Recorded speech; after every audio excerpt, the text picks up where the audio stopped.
Nesse mesmo espírito de reverência diante do Senhor e de gratidão pelas suas obras, quero convidar todos a abrirem as suas Bíblias na segunda carta de Paulo aos Coríntios, no capítulo de número 3, nos versos 4 a 18.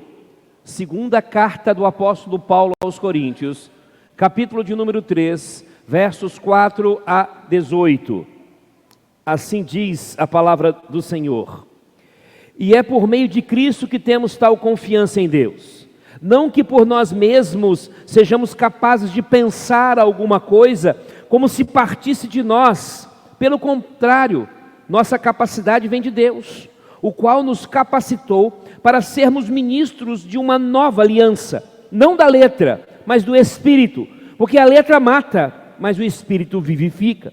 E se o ministério da morte, gravado com letras em pedras, se revestiu de glória a ponto de os filhos de Israel não poderem fixar os olhos na face de Moisés por causa da glória do seu rosto, ainda que fosse uma glória que estava desaparecendo, como não será de maior glória o ministério do Espírito? Porque se o ministério da condenação teve glória, em muito maior proporção será glorioso o ministério da justiça. Pois neste particular, o que era glorioso já não tem mais glória diante da glória atual, que é muito maior. Porque se o que estava desaparecendo teve a sua glória, muito mais glória tem o que é permanente. Tendo, pois, tal esperança, agimos com muita ousadia. E não somos como Moisés, que punha um véu sobre o rosto, para que os filhos de Israel não pudessem fixar os olhos no fim daquilo que estava desaparecendo. Mas a mente deles se endureceu, pois até o dia de hoje o mesmo véu permanece sobre a leitura da antiga aliança, não foi tirado, pois só em Cristo ele é removido. Mas até hoje, quando Moisés é lido, o véu está posto sobre o coração deles. Quando porém alguém se converte ao Senhor, o véu é tirado. Ora, este Senhor é o Espírito, e onde está o Espírito do Senhor, aí há liberdade. E todos nós, com o rosto descoberto, contemplando a glória do Senhor, somos transformados de glória em glória, na sua própria imagem, como pelo Senhor, que é o Espírito. Que Deus abençoe sua palavra aos nossos corações. Pai, fala ao nosso coração poderosamente, Senhor. Derrama sobre nós o teu imenso poder, e que aprendamos mais e mais de ti. Oramos em nome de Jesus. Amém. Na segunda carta de Paulo aos Coríntios, Paulo está defendendo o seu ministério. Ele está defendendo a sua autoridade apostólica. Ele explica que não visitou a igreja como havia prometido, porque precisava esperar um pouco mais. Não era o momento. Ele afirma que apesar de ter sofrido muito em sua vida, ele sempre foi fiel a Deus e a sua missão de pregar o Evangelho. O apóstolo também fala sobre o conflito que ocorreu na igreja de Corinto e como ele se sentiu afetado por isso. Afinal, o partidarismo que surgiu dentro da igreja, o nome de Paulo também foi utilizado. Ele então encoraja os coríntios a perdoarem os membros que haviam pecado, em especial o membro que havia pecado, que havia causado problemas, e a renovarem um compromisso. E ele tenta mostrar, diante de tudo isso, o que significa. No final do capítulo 2, Paulo fala sobre a sua preocupação com os coríntios e como ele se sente aliviado por ter recebido notícias de que eles estavam bem. Ele explica que a sua intenção era visitá-los, mas que não era o momento. Paulo também fala sobre a importância de perdoar e restaurar os membros da igreja que haviam pecado. E aí ele vai falar exatamente sobre essa transição da antiga aliança e da nova aliança. Ele afirma que perdoou a pessoa e que a igreja também precisava perdoar. Ele afirma que sua missão é de espalhar o perfume de Cristo, o bom perfume de Cristo pelo mundo, e que os coríntios são uma parte importante de tudo isso. Aí entramos no trecho que lemos. No trecho que lemos, Paulo começa falando sobre a confiança que ele e os seus companheiros de ministério têm na pregação do Evangelho. E essa confiança não vem deles mesmos, mas de Deus que opera. Ele diz, não que sejamos capazes, verso de número 5, por nós mesmos de pensar alguma coisa, como se partisse de nós, mas a nossa capacidade vem de Deus. Paulo então deixa claro que a capacidade dele era uma obra de Deus, que a capacidade de pregação dele era uma obra de Deus para levar o Evangelho Santo. E aí então ele vai fazer um paralelo. Eu creio que aqui o que Paulo está tentando mostrar é que talvez, ele não deixa isso claro no texto, mas dá para concluir com muita tranquilidade. O que acontece é que Paulo agora está pregando o arrependimento, Paulo está pregando o perdão. E eles têm dificuldade de entender isso, porque pela lei, aquela pessoa que pecou, aquela pessoa que adulterou, em especial neste caso aqui, se foi um incesto que foi cometido, ela tinha que ser apedrejada. Essa é a lei. E aliás, esse é o ponto que é importante nós entendamos. Quando Paulo fala aqui, porque a letra mata, mas o Espírito vivifica, ele está mostrando exatamente esse ponto. Mas ele não está dizendo, como alguns dizem, que não é para você estudar. Eu já vi muitas pessoas que usam esse versículo de número 6 para justificar o fato de não lerem a Bíblia. Porque a letra mata. Paulo não está falando de letra no sentido do estudo. Paulo não está falando de letra no sentido do conhecimento. Paulo está falando de letra no sentido da lei. Da lei que matava. Da lei que mandava apedrejar o adúltero e a adúltera. Da lei que mandava apedrejar aqueles que cometiam incesto. E Paulo está dizendo, olha, agora o Espírito mudou tudo isso. Mas ele não está dizendo com isso que a lei é ruim também. Ele mesmo fala da glória da lei. Havia uma glória da lei, porém a glória do Espírito agora sobrepõe a glória da lei. Essa é a ideia. Hebreus diz que as coisas do Antigo Testamento são sombra. Ou seja, quando você olha uma sombra, você tem uma ideia do objeto, mas você não vê o objeto. Você pode ter uma ideia de como é o objeto, mas você não vê o objeto. O que Paulo está dizendo é o seguinte, olha, as sombras que foram mostradas no Antigo Testamento, agora estão claras. Cristo é o resultado de tudo isso. Cristo é o resultado desta sombra. Em Romanos ele deixa claro que a lei condena, que a lei traz condenação, que a lei traz a morte, mas ela é boa. E por que ela é boa? Nós vamos ver isso nos pontos mais adiante. A glória de Deus está em tudo isso, como eu falei lá na devocional. Deus tem um projeto, Deus tem um plano que está se cumprindo ao longo da história. Não há uma mudança, não há uma transformação, não houve uma mudança de característica de Deus, não houve uma mudança de personalidade de Deus, não houve um arrependimento de Deus. Não, há um plano, há um projeto. E esse projeto se estende de Gênesis e vai enfindar-se em Apocalipse.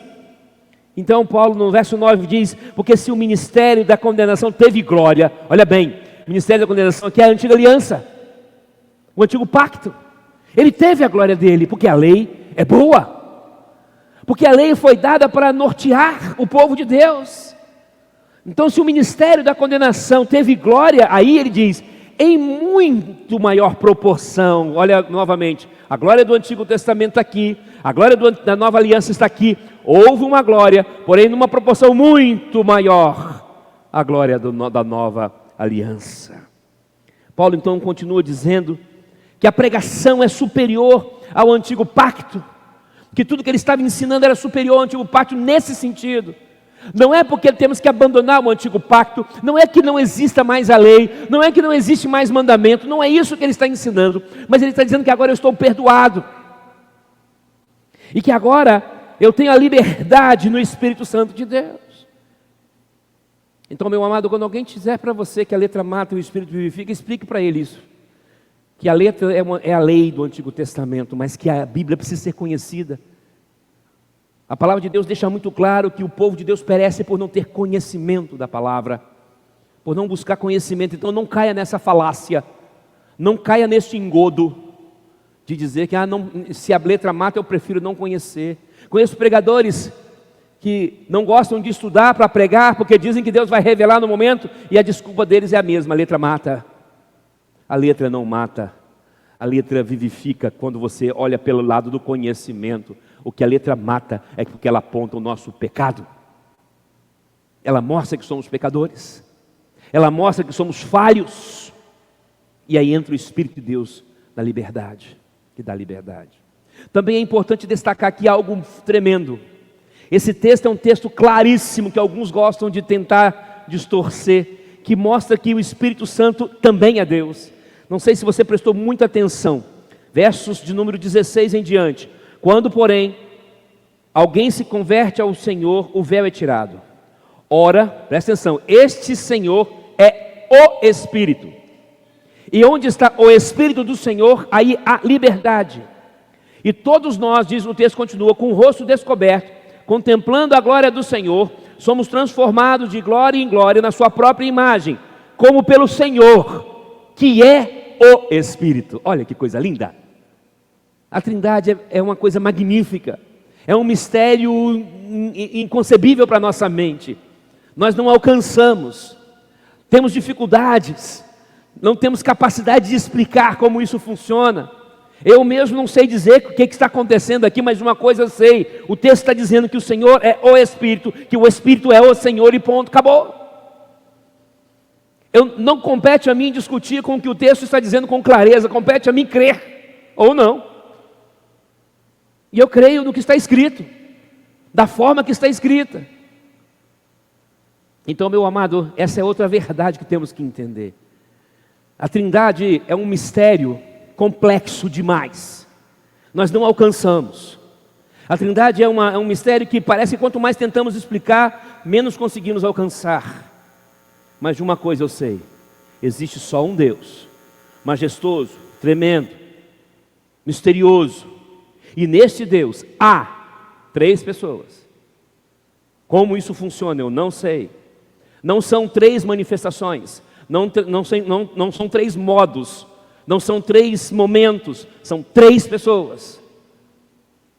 O mesmo Deus que é Deus Pai, é o mesmo Deus que é o Filho e que é o Espírito Santo. E aqui está dizendo com todas as letras, que onde está o Espírito do Senhor, ali há liberdade, porque o Senhor é o Espírito. E 2 vezes Paulo enfatiza isso. Mas o que mais podemos aprender verdadeiramente nesse texto? O que nós podemos aplicar nesse texto para as nossas vidas? Primeiramente, temos que entender que o ministério da lei revela a vontade de Deus. Por isso você não pode menosprezar o Antigo Testamento. Leia o Antigo Testamento. Eu me maravilho quando leio o Antigo Testamento. Muitas vezes não entendo nada. Pastor, mas o senhor não entende? Vocês estão achando que é fácil? Tem hora que eu bato o olho ali, que eu começo a ler, aí eu vou lá para os originais, eu tento entender, e eu fico buscando, mas ao mesmo tempo que eu não entendo muitas coisas, eu olho para Cristo, elas se esclarecem. Ao mesmo tempo que as coisas ficam nebulosas para mim, quando eu fico com a mente voltada lá no Antigo Testamento, somente nele, quando eu fico com a minha mente voltada lá naquele momento em que Davi está invadindo povos, dominando aquela região, quando eu olho para aquilo, meu coração fica fervendo. Mas ao mesmo tempo, quando eu olho para Jesus, as coisas ficam muito mais claras e muito mais lúcidas em minha mente. E aí eu vejo toda a vontade de Deus se manifestando no Antigo Testamento. Toda a vontade de Deus. Então, o ministério da lei revela a vontade de Deus. E é por isso que Paulo diz no verso 7 que o ministério da morte, da lei, gravado em pedras. Significa que é um registro temporal, sim, por isso está em pedras. O do Espírito é gravado aonde? No coração. Não é mais temporal. O ministério da lei é temporal nesse sentido. Então, nesse sentido, ele aponta a vontade de Deus. Paulo então se refere aqui à lei dada por Moisés.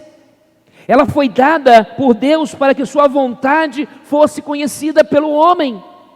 É um dos motivos que sabemos que mesmo o Antigo Testamento, ele faz uma aliança, ele tem uma ligação, com o Novo Testamento.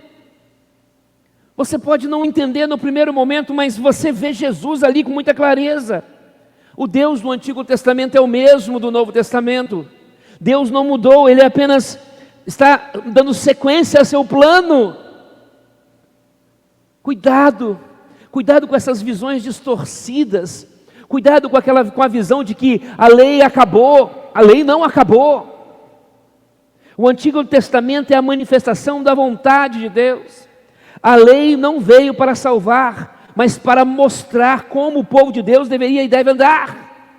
E aí aqui eu quero levantar 2 pontos. O primeiro é que eu sei que muitos dos antigos aqui aprenderam de alguns pastores que o Antigo Testamento se salvava pela lei. Nunca foi pela lei. Nunca foi. A lei veio para nos condenar. A lei veio para revelar a vontade de Deus, que nós estamos sempre em desobediência.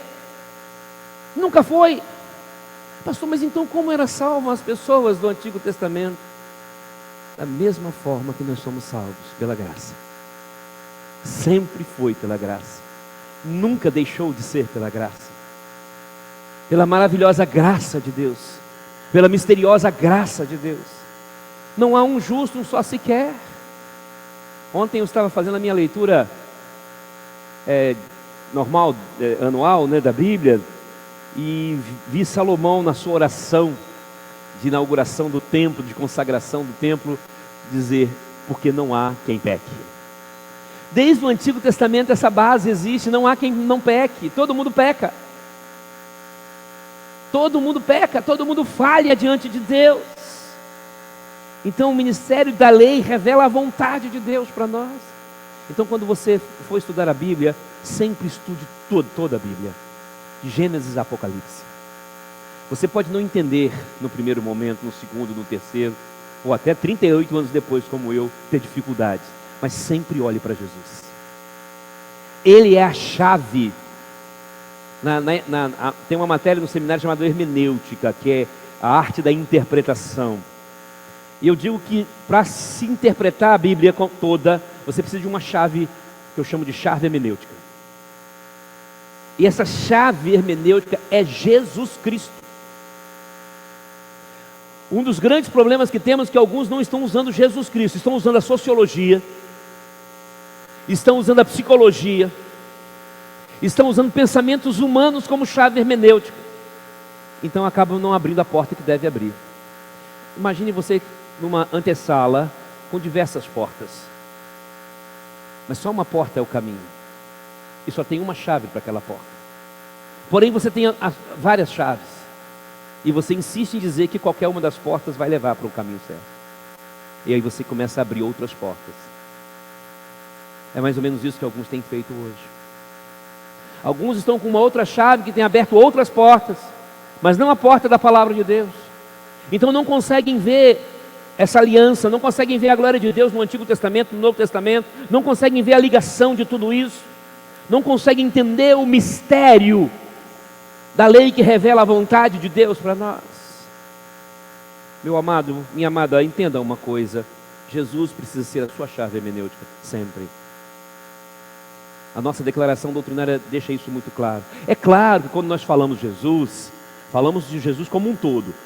Agora tem os moderninhos aqui, dizendo que a chave hermenêutica é Jesus e aí só usa os evangelhos. Esse é outro erro gravíssimo. Porque a palavra de Deus é um todo.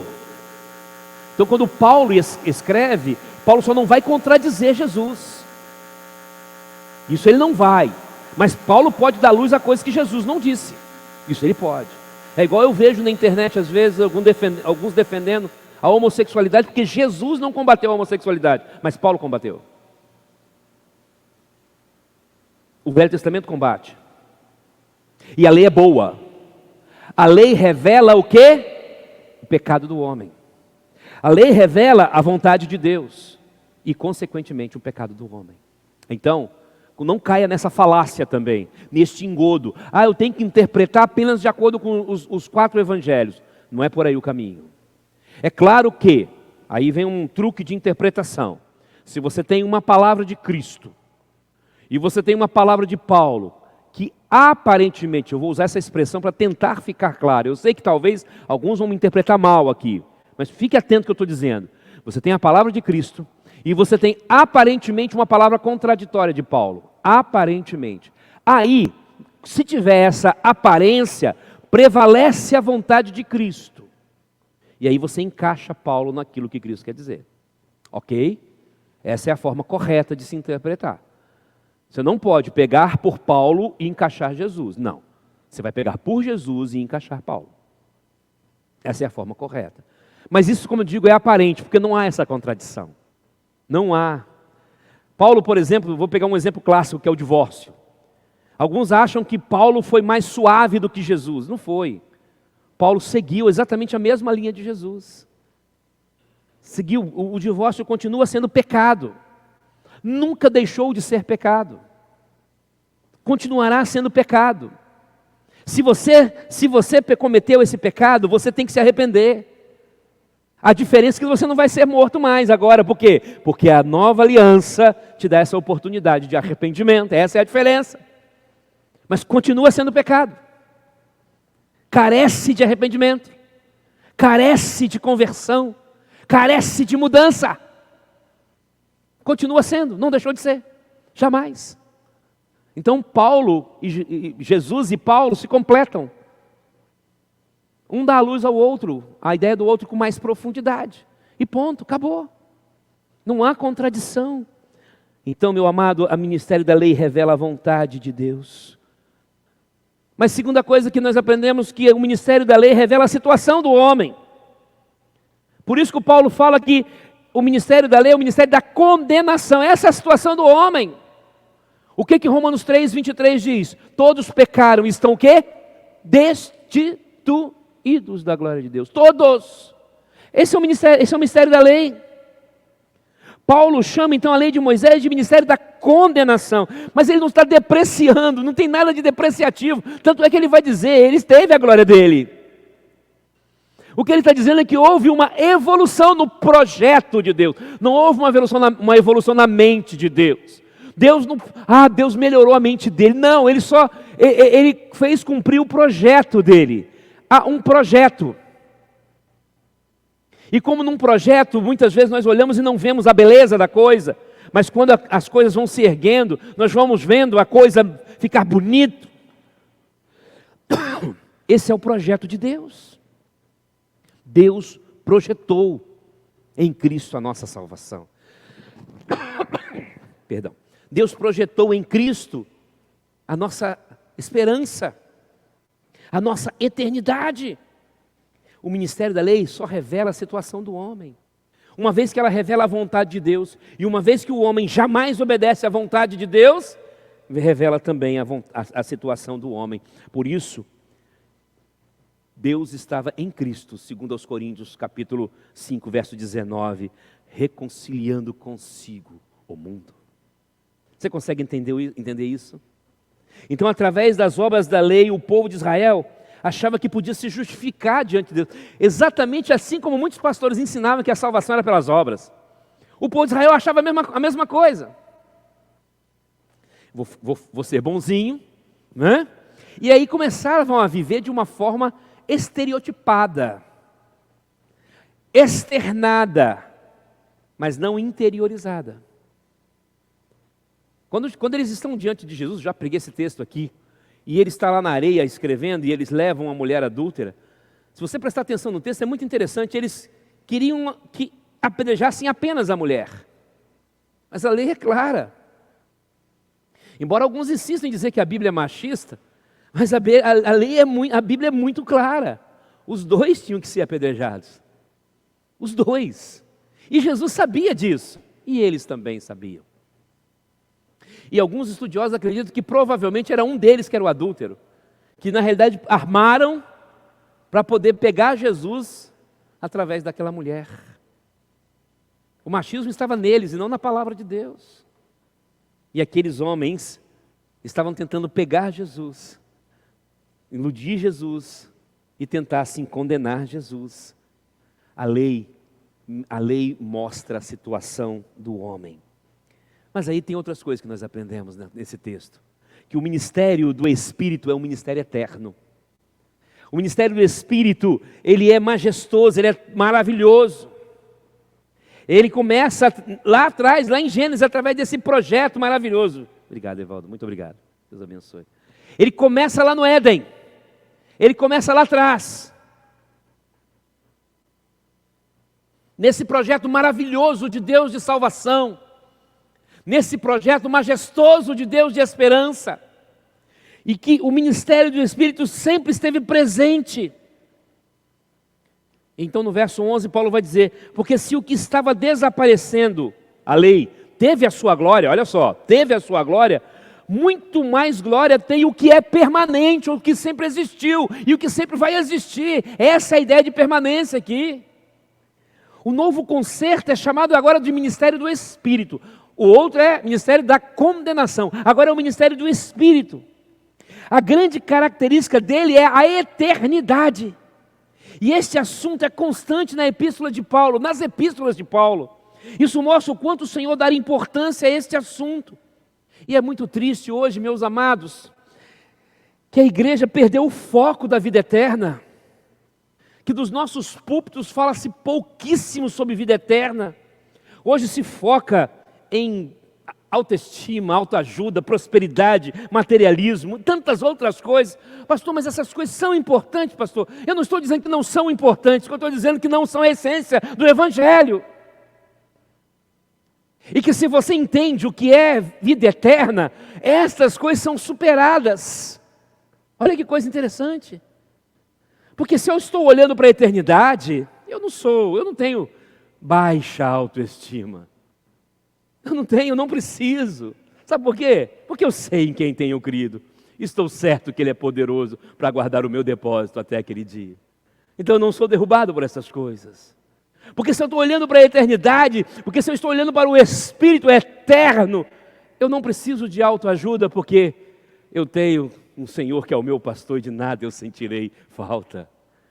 Eu não sou derrubado por essas coisas. Pastor, mas isso não dá uma tristeza? Claro que dá. As nossas almas se abatem, somos falhos. Davi, com toda a sua grandeza, com toda a sua glória, ele diz, por que estás abatido, ó minha alma? Por que te perturbas dentro de mim? Mas a resposta dele era imediata, espera em Deus, eu ainda o louvarei no dia da minha salvação. Sempre foco na eternidade, sempre foco na esperança eterna. Não adianta ficar pregando estas coisas que a Bíblia não enfatiza, não adianta ficar pregando essas coisas que a Bíblia não fala, quando as pessoas precisam entender da salvação, de vida eterna. É claro que nós não podemos negligenciar esses problemas. É claro que não podemos negligenciar aquelas pessoas que sofrem com depressão, com tantas síndromes, tantas doenças, tantas dificuldades. Não estou aqui menosprezando em hipótese alguma. Porém, a igreja precisa entender uma coisa, que antes de qualquer coisa, a igreja tem que oferecer a eternidade. E que essas pessoas, quando estão passando por essas dificuldades, precisam de uma luz.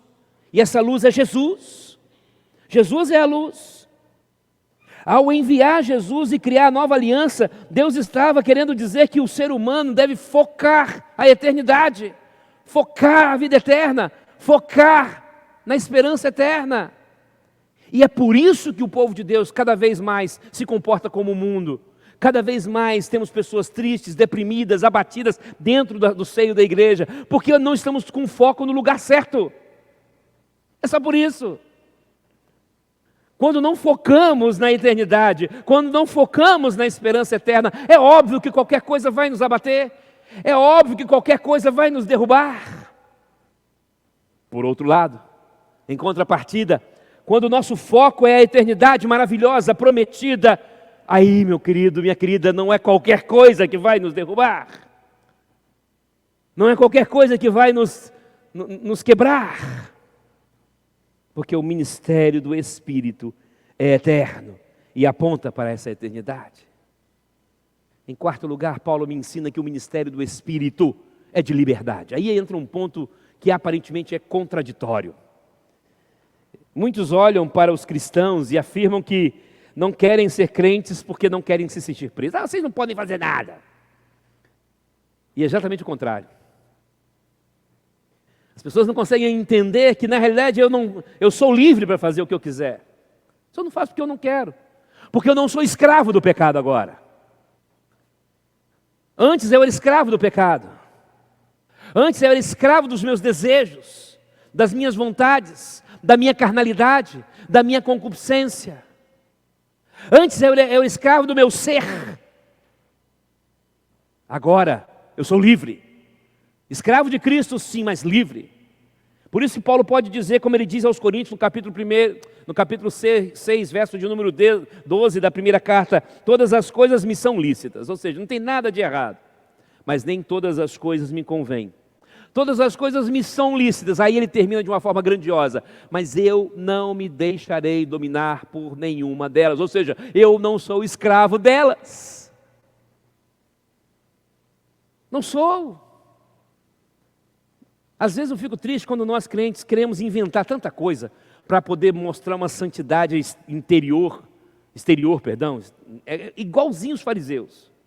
Ah, não pode isso, não pode aquilo, não pode isso, não pode aquilo. E apenas focamos nisso aí. Como se isso fosse fundamental para o Evangelho. Quando na realidade o que é fundamental para o Evangelho é que a pessoa interiorize essa lei, que ela entre dentro dela e que assim mostre toda a liberdade que ela tem, e em Cristo ela viva com tranquilidade. Por isso que Paulo fala ainda em 1 Coríntios, capítulo 10, no verso de número 23, todas as coisas me são lícitas, mas nem todas me convêm, todas as coisas me são lícitas, mas nem todas me edificam. Então não sou preso, não sou amarrado. Então Paulo deixa claro algumas questões. Como se pode dizer que é livre, se não podemos nos livrar de certas coisas? Como você pode dizer que é livre, se um vício te persegue, se o desejo te persegue, se você não consegue lutar contra ele, se você sente prazer nele e está preso a ele? Meu amado e minha amada, o ministério do Espírito nos dá plena liberdade, absoluta liberdade. E por fim, Paulo vai nos mostrar que o ministério do Espírito nos aproxima da imagem de Deus. E todos nós, com o rosto descoberto agora, contemplando a glória do Senhor, verso 18, somos transformados de glória em glória na sua própria imagem, como pelo Senhor, que é o Espírito. Quando Deus cria o homem, Ele o faz à sua imagem e semelhança. Todavia, com a queda, o homem mancha esta imagem. Nós carregamos ainda os resquícios. Nós temos que tomar muito cuidado aqui. Existe uma doutrina na chamada teologia reformada que eu acho muito importante, que é a depravação total do ser humano. E é uma verdade, todos nós somos depravados. Todos nós somos pecadores. Ninguém, absolutamente ninguém está livre. Agora, todos nós carregamos o resquício da imagem de Deus. Então, não é de se espantar, né, que pessoas, às vezes ímpias, pratiquem obras boas. Nós não temos que nos espantar com isso. Nós não temos que nos espantar quando olhamos para um quadro e vemos a beleza ali.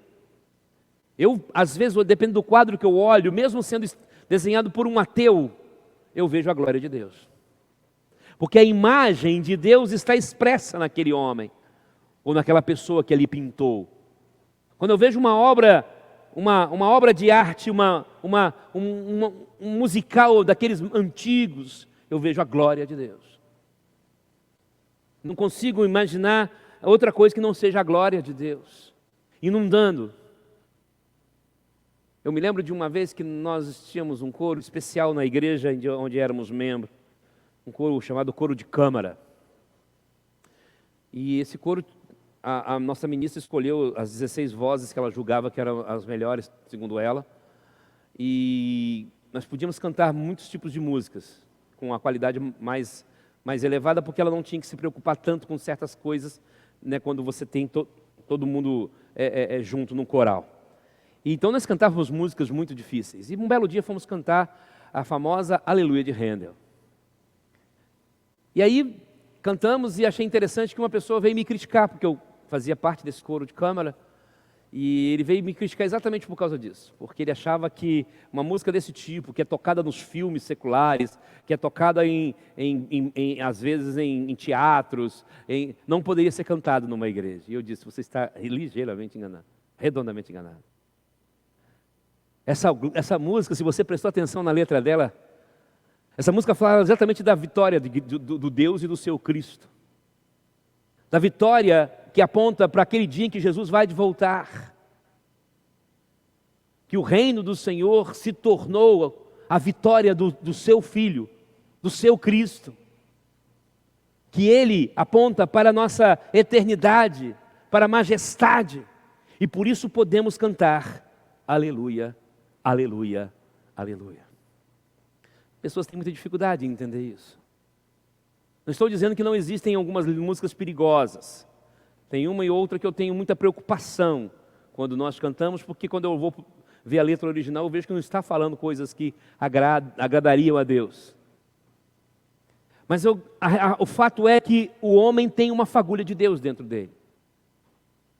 Mas ainda assim, todo homem é depravado, é pecador e está afastado do Senhor. Precisamos de Cristo. E é o ministério do Espírito que nos aproxima mais ainda dessa imagem gloriosa de Deus.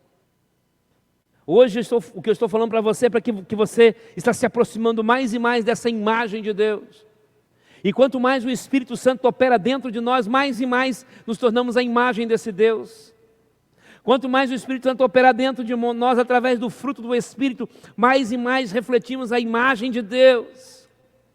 Então, meu amado e minha amada, busque, prime, se aprofundar mais e mais nesse ministério que é o ministério do Espírito de Deus.